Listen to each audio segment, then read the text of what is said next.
सावित्री 2 बेटों की माँ थी। उसे इस बात पर बड़ा घमंड था। वो मानती थी कि बेटे घर की शान होते हैं। ये ले सावित्री, मिठाई खा, मेरे यहाँ पोती पैदा हुई है। ये सुनते ही सावित्री मुंह बना के कहती है, अरे तू तो लुट गई, बर्बाद हो गई, तेरे यहाँ लड़की पैदा हो गई। अरे तू ऐसा क्यों कह रही है, मैं तो बहुत खुश हूँ। अरे जब तेरी पोती के पीछे तुझे खर्चे पर खर्चे करने पड़ेंगे ना, तब ये तेरी सारी खुशी गम में बदल जाएगी। पहले लड़की की पढ़ाई लिखाई का खर्चा, फिर उसकी शादी का खर्चा। अरे आजकल की शादियाँ कितनी महंगी हो गई है। गहने बनाओ, लाखों रुपए पानी की तरह बह जाते हैं। लड़कियाँ तो सिर्फ खर्चा करवाने के लिए ही पैदा होती हैं। इस तरह लड़कियों के प्रति अपने विचार व्यक्त करते हुए सावित्री ममता को लंबा चौड़ा भाषण देके चली जाती है। अब तो आप लोग इस कहानी में सावित्री देवी का पात्र अच्छी तरह समझ ही गए होंगे। कुछ समय बाद सावित्री की बड़ी बहू भी एक लड़की को जन्म देती है। फिर क्या था, सावित्री पूरा आसमान सर पर उठा लेती है। हे भगवान, ये तू मुझसे किस जन्म का बदला ले रहा है? अरे मैं तो मंदिर में रोज आकर तुझसे कहती तो थी कि मुझे एक पोता चाहिए, और तूने मुझे पोती दे दी। इतनी मिठाइयाँ और प्रसाद चढ़ाने का क्या फायदा हुआ?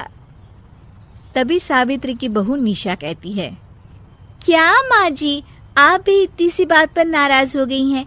देखिए तो आपकी पोती कितनी सुंदर है, बिल्कुल आप पर गई है। अरे चुप कर, तुझे 9 महीने इतने महंगे महंगे काजू बादाम फल फ्रूट खिलाने का फायदा क्या हुआ? मेरे तो सारे पैसे बर्बाद हो गए। ये सुन सावित्री का बड़ा बेटा अजय कहता है, माँ, तुम सिर्फ नाम के लिए 2020 में रहती हो। असल में तुम्हारा दिमाग सैकड़ों साल पुरानी सोच रखता है। आज के जमाने में लड़का और लड़की में कौन फर्क करता है। मैं तो बहुत खुश हूँ कि भगवान ने मुझे लक्ष्मी के रूप में बेटी दी है। लेकिन सावित्री पर अजय की बातों का कोई असर नहीं होता। नालायक, अपनी पत्नी की जबान बोल रहा है। मेरा बड़ा बेटा तो हाथ से गया। लेकिन सावित्री देवी हार मानने वाली नहीं थी। वो पोते की चाह में अपने छोटे बेटे विजय की शादी करवा देती है। कुछ समय बाद आखिरकार वो दिन आ ही जाता है जब सावित्री की छोटी बहू गर्भवती हो जाती है। सावित्री इतनी खुश हो जाती है कि वो बच्चे के जन्म से पहले ही सारे मोहल्ले में ढिंढोरा पीटने लगती है। ये क्या सावित्री, तू तो पोते के जन्म से पहले ही मिठाई बांट रही है। पहले पोता पैदा तो होने दे, और फिर क्या पता अगर पोते की जगह पोती पैदा हो गई तो। ये सुन सावित्री चिढ़ जाती है। अरे अपनी काली जबान मत चला, मेरी मिठाई खा के मेरा ही बुरा सोच रही है। बड़ी आई, ला मेरी मिठाई वापस कर। देख लेना, इस बार मेरे यहाँ पोता पैदा होगा, पोता। लेकिन ठीक इसका उल्टा होता है। सावित्री की छोटी बहू भी एक लड़की को जन्म देती है। सावित्री फिर से रोना धोना शुरू कर देती है और अपनी छोटी बहू को कोसते हुए भला बुरा कहने लगती है। देखते ही देखते ये सावित्री की रोज की आदत हो जाती है।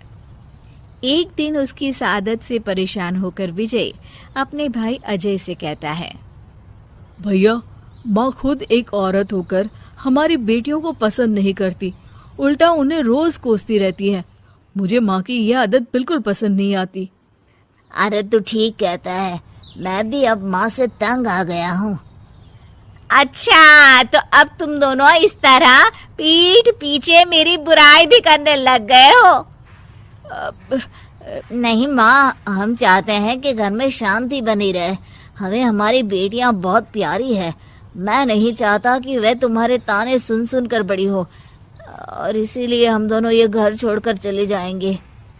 हाँ माँ, मैं भैया की बात से सहमत हूँ। जब तुम इस घर में अकेली रहोगी तब तुम्हें अपनों की कीमत का एहसास होगा। अपने दोनों बेटों के मुंह से अपनी माँ के लिए इतने कठोर शब्द सुन सावित्री भावुक और रुआंसी होकर कहती है, क्या सच में तुम दोनों मुझे इस घर में अकेली छोड़कर चले जाओगे? हाँ माँ। हाँ माँ, अब पानी सर के ऊपर जा चुका है। मैं तुम दोनों के बिना नहीं रह सकती। अपनी सास के आंसू देख अजय और विजय की पत्नी अपने पतियों से लड़ पड़ती है। अरे जिसे जाना है वो जाए, मैं माँ जी को छोड़कर कहीं नहीं जाने वाली। भाभी आप ये क्या कह रही हैं? वही जो तुम सुन रहे हो, दीदी बिल्कुल सही कह रही है। हम बेटियों के संस्कार हमें सिखाते हैं कि सास माँ समान नहीं बल्कि माँ ही होती है और उस माँ की जिंदगी भर सेवा की जाती है। बेटे अपना फर्ज भूल सकते हैं लेकिन बेटियां नहीं। आप दोनों शौक से जा सकते हैं। माँ जी, हम दोनों के रहते आपको किसी बात की फिक्र करने की जरूरत नहीं।